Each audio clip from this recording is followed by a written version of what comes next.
Buen día, hermanos, que Dios me los bendiga. Es una bendición el poder estar aquí con ustedes, el poder seguir dando clases. Es un gran privilegio para mí realmente.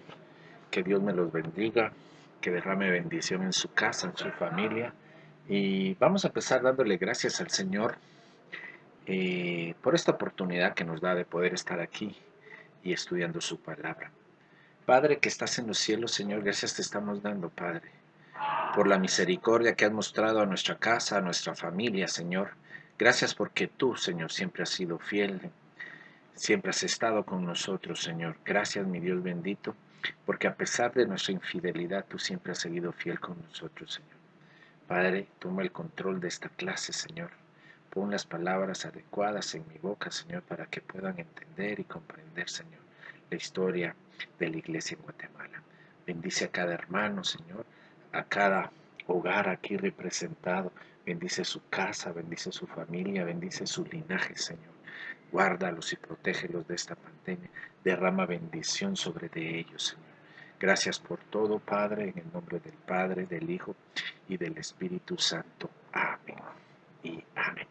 El día de hoy vamos a seguir continuando con las clases y hoy el tema de hoy es expansión de la obra evangélica en Guatemala y vamos a hablar un poquito sobre las misiones pioneras y vamos a hablar desde los años 1887 al 1922 y vamos a hablar de las primeras misiones que vinieron a Guatemala, las primeras misiones evangélicas que empezaron a plantar iglesias aquí.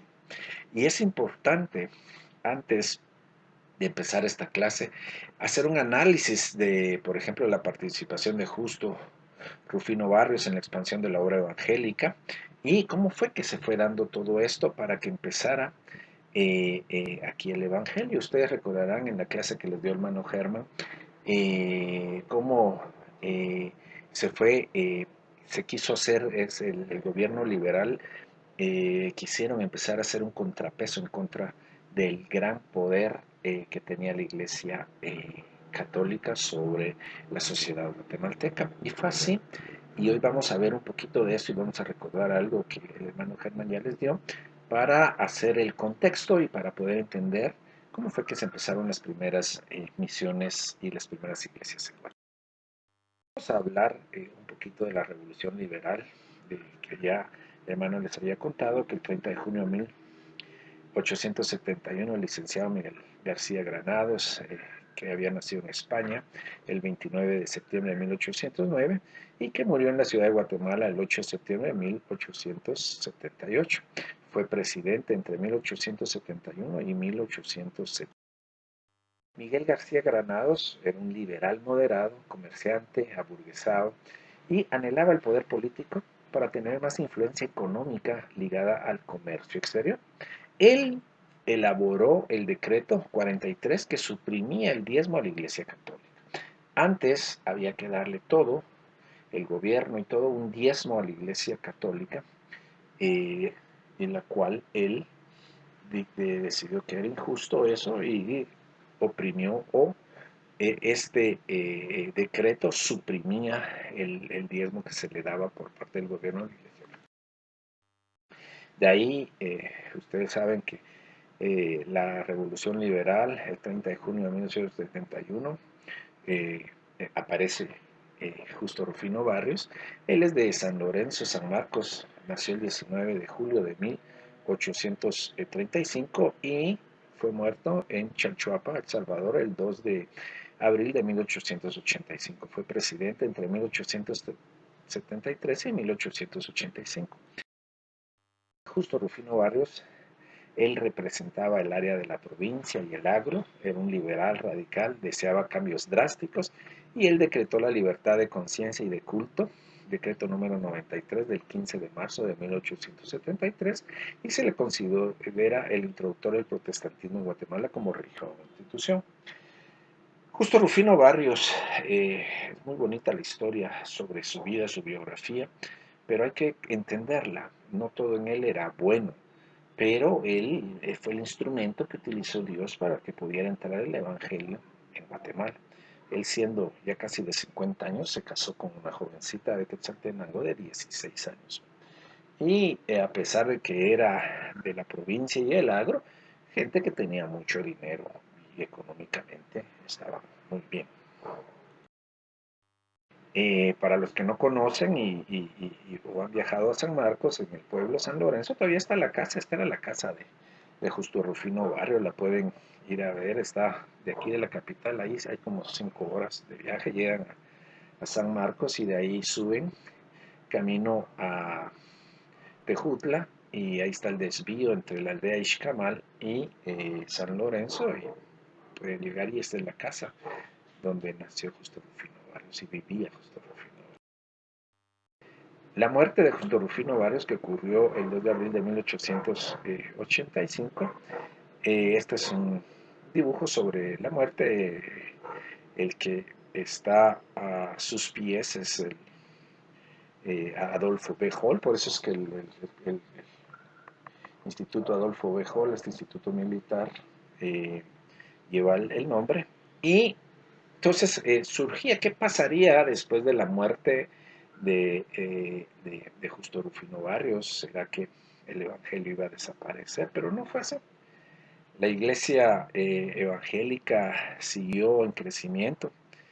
El nuevo presidente general Manuel Lisandro Varías facilitó la propagación. Él no puso ningún problema ni ninguna traba, es más, facilitó la propagación, eh, y no puso ningún obstáculo en cuanto al desarrollo de la iglesia evangélica. Y es más, desde esa fecha la iglesia evangélica comenzó a crecer gradualmente y su expansión ha sido considerable. En Proverbios, capítulo 4, versículo 18, dice: la luz de la aurora que va en aumento hasta ser pleno día. Ahí fue donde empezó el crecimiento evangélico, y ustedes van a ver en este transcurso de la historia cómo el evangelio ha ido creciendo en Guatemala y cómo ha llegado. Inclusive algunos se atreven a decir que el 50%, más del 50% de la población guatemalteca es cristiana evangélica. Eh, Decirlo es muy fácil, pero quienes viven como cristianos evangélicos también es otro tema completamente diferente.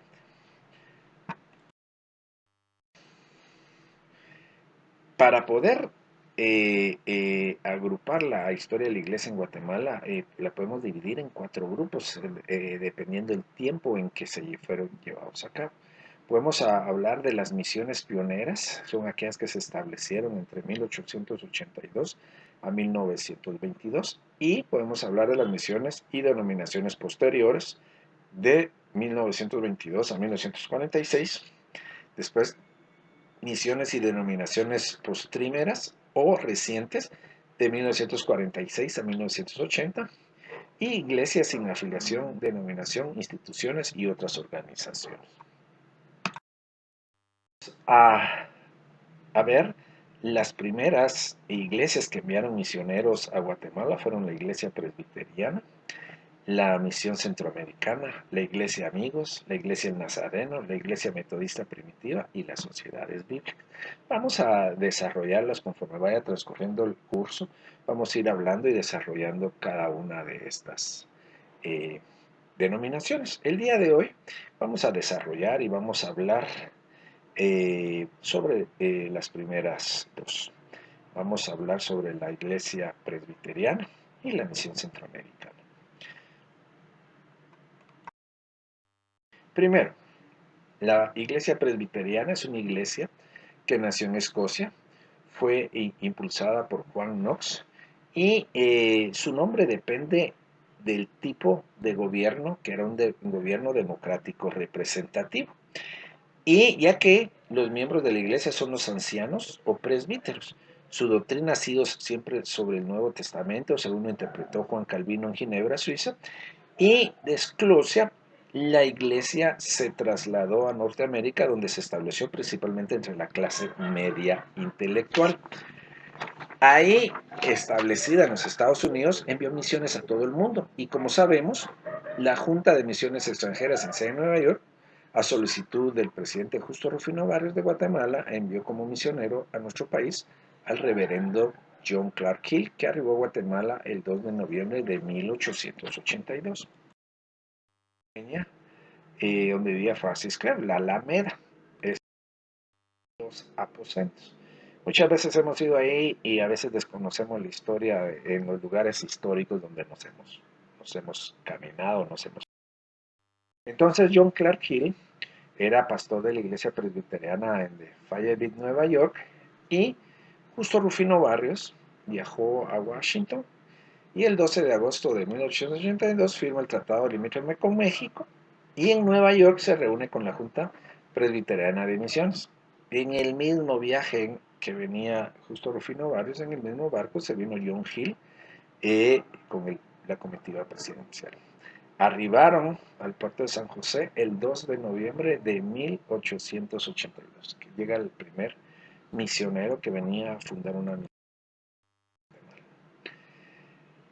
John Clark Hill se fue de Guatemala el 26 de enero de 1887 y murió en Amber, Pensilvania, el 16 de agosto de 1919. Estableció el Colegio Americano, inició cultos en inglés en esas casas, imprimió mensajes evangélicos en el diario Centroamérica y al año de estar en Guatemala empezó a predicar en español. Este colegio americano era un colegio, realmente era para gente de clase alta, inclusive Justo Rufino Barrios mandaba a sus hijos ahí y conocidos y gente apegada al gobierno y todo mandaban a sus hijos ahí, enseñaban, era bilingüe, enseñaban más específicamente en inglés. Y van a ver la historia, este colegio americano luego se convirtió en el que fuera el Colegio La Patria, que todavía existe y se encuentra todavía en la zona 1, en el edificio donde empezó a funcionar el Colegio Americano. Este es actualmente La Patria. Aquí empezó el Colegio Americano, que era específicamente para gente, como le digo, de una clase alta, estudió en inglés y todo esto, pero después vino otro misionero que vamos a ver más adelante, eh, trató de que fuera para todo tipo de gente y en vez de quitarle colegio americano le pusieron colegio La Patria. John Clark Hill bautizó a algunos creyentes y como primer anciano al ecónomo del colegio extendió el ministerio del colegio con la ayuda de dos señoritas.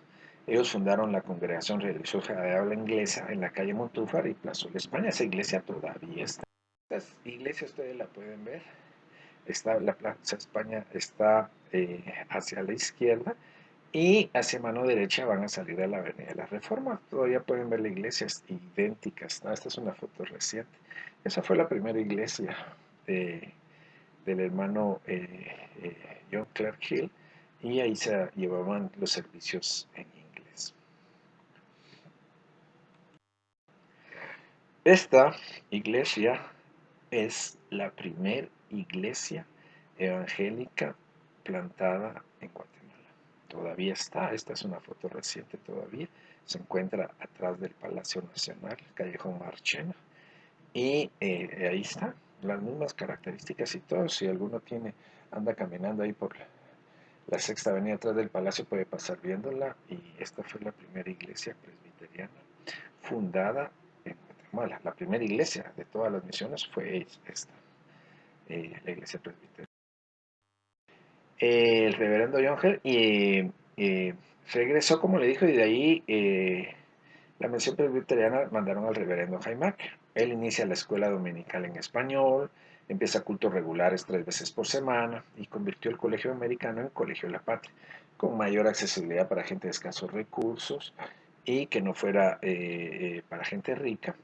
Y el 6 de julio de 1988, de 1888, perdón, compraron el terreno en la Quinta Calle y Sexta Avenida a Callejón Marchena, zona 1, donde está la iglesia que les enseñé anteriormente. Inició, este hermano Jaime Acker inició el Seminario Teológico Presbiteriano, que aún funciona, y establecieron el campamento Montesión. ¿Cuántos de nosotros, yo que fui a un colegio cristiano, pues una vez al año hacían un campamento, un retiro espiritual a este Montesión, que se encuentra todavía en el mismo lugar, ahí a orillas del lago de Amatitlán, donde se acampaba, se predicaba, se hacían fogatas y muchos teníamos un encuentro eh, personal con Dios en ese tiempo. El hermano, el reverendo Jaime Acker, falleció el 30 de enero de 1948 a la edad de 89 años. fotos. Esto es actualmente cómo está Montesión. Eh, yo me recuerdo cuando íbamos con el Colegio Evangélico América Latina. Esta era el área de fogatas. En la noche se juntaba fuego aquí, alguien predicaba la palabra y todos nos sentábamos alrededor. Y era muy bonito porque cielo estrellado, silencio, y realmente mucha gente ha recibido al Señor Jesucristo y ha cambiado su vida en ese tipo de fogatas. El salón principal, donde está el comedor, y las cabañas están alrededor de todo eh, el complejo, y es muy bonito. Es un encuentro personal que se con Dios. Algunas iglesias también hacen campamentos y se van unos días a acampar ahí. Ahora vamos a hablar un poquito de la misión centroamericana.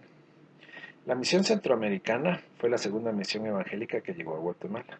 Su sede estaba en Dallas, Texas, Estados Unidos, y fue fundada por el licenciado Cyrus Scofield, quien fue nombrado por el presidente Ulysses Grant como el más joven abogado del distrito de ese país. Scofield, los que puedan, deberían de leer su bibliografía, es muy motivador, como alguien se postra al Señor, se humilla delante de Él y se deja usar por el Señor. Fue muy usado por el Señor, y muchos de ustedes han oído hablar de la Biblia de Scofield, una Biblia de estudio muy buena. El Señor le reveló mucho y fue muy usado por el Señor. Scofield en 1882 se instaló como primer pastor de la Iglesia Congregacional de Dallas, y la misión centroamericana se abrió el 17 de mayo de 1899 y enviaron aquí a Guatemala a Eduardo Bishop. Fundaron la iglesia Cinco Calles y se predicó durante 150 noches. Fíjense que este hermano Scofield, eh, la historia de él es muy impresionante, y cómo el Señor lo utilizó a él. Él estaba en 1888 en su iglesia y preguntó sobre el trabajo evangélico realizado en Centroamérica. Y todos los que estaban en su congregación solo le pudieron dar respuestas vagas de qué es lo que estaba pasando. Al, al comparar esto y meditar sobre esto, él eh, realmente describió en el libro de Hechos, lo que dice el libro de Hechos 1.8, y él dijo: miren, realmente nos hemos saltado a nuestra Samaria, no hemos predicado el Evangelio. Centroamérica es lo que más cerca nos queda después de México y Canadá. Debemos de ir y predicar el Evangelio. Y entonces fue así como que el 17 de mayo de 1899 enviaron al misionero Eduardo Bishop. Miren, la misión centroamericana en sus notas van a ver, pero realmente la historia, y fue una de las que realmente influenció en el Evangelio en Guatemala. Eh, Estando aquí, eh, como le dije, que se empezaron sus actividades el 17 de mayo de 1839, y este hermano Bishop empezó repartiendo tratados, venta de Biblias y Nuevo Testamento, iba visitando de casa en casa. Sus reuniones no estaban en algún lugar específico, sino empezaron con reuniones al aire y entrevistas personales. Luego iniciaron reuniones cerradas, comenzando en un salón que obtuvieron en la avenida Bolívar, entre la 20 y 21 calle de la zona 1 de la capital. Y ese sector era el más conocido, y todavía es conocido, todavía así como las Cinco Calles. Ahorita le llaman el pueblito y viven un montón de árabes por ahí, ¿verdad? Pero ellos, ya que tenían esta bodeguita que habían alquilado ahí, empezaron una campaña y empezaron a predicar el Evangelio. Este hermano Bishop empezó a predicar 150 noches seguidas, predicó el Evangelio. Y esto dio origen más tarde a lo que hoy se conoce como la Iglesia Evangélica Centroamericana Cinco Calles. Miren, y de ahí, hermanos, ahorita que van a ver la historia de la iglesia, van a ver todas las misiones que surgieron de esa iglesia. Nosotros, el IMP Central, surgió de la iglesia Cinco Calles. Y entonces, eh, esta misión centroamericana, en 1926, fundó el Instituto Bíblico Centroamericano. Ya en 1936 adquirieron el predio llamado El Potrero, que se encuentra sobre la avenida Bolívar, todavía está ahí ahorita el CETEC, el Instituto, el Seminario Teológico Centroamericano, pero empezó llamándose Instituto Bíblico. El nombre a seminario lo cambiaron en 1965, cuando se convirtieron en una institución de preparación bíblico-teológico a nivel universitario. Actualmente funciona ahí el Seminario Teológico Centroamericano, siguen preparando pastores para, eh, para las demás iglesias y lo pueden ir a conocer también. Ahí está funcionando también la radio cultural. Entonces, Iglesia Cinco Calles se separó de la Misión Centroamericana en 1960. Y en 1962 fundaron lo que llamaron la primera iglesia evangélica centroamericana, Pieca, en la zona 1. Y también empezó la radio cultural TGN el 6 de agosto de 1960. La iglesia, pónganle mucho, lean sus notas, ahí van a ampliar un poquito más sobre esto, pero van a ver cómo la iglesia centroamericana y especial, estas cinco calles, pónganle mucha atención, porque de ahí surgieron grandes iglesias y grandes ministerios. De ahí surgió nuestra iglesia central, de ahí salió hermano Otoniel Ríos Paredes con sus padres, y nacieron muchos más que vamos a ver más a. Es toda mi presentación. Muchas gracias. Cualquier cosita, ustedes tienen mi correo, me pueden escribir, cualquier duda.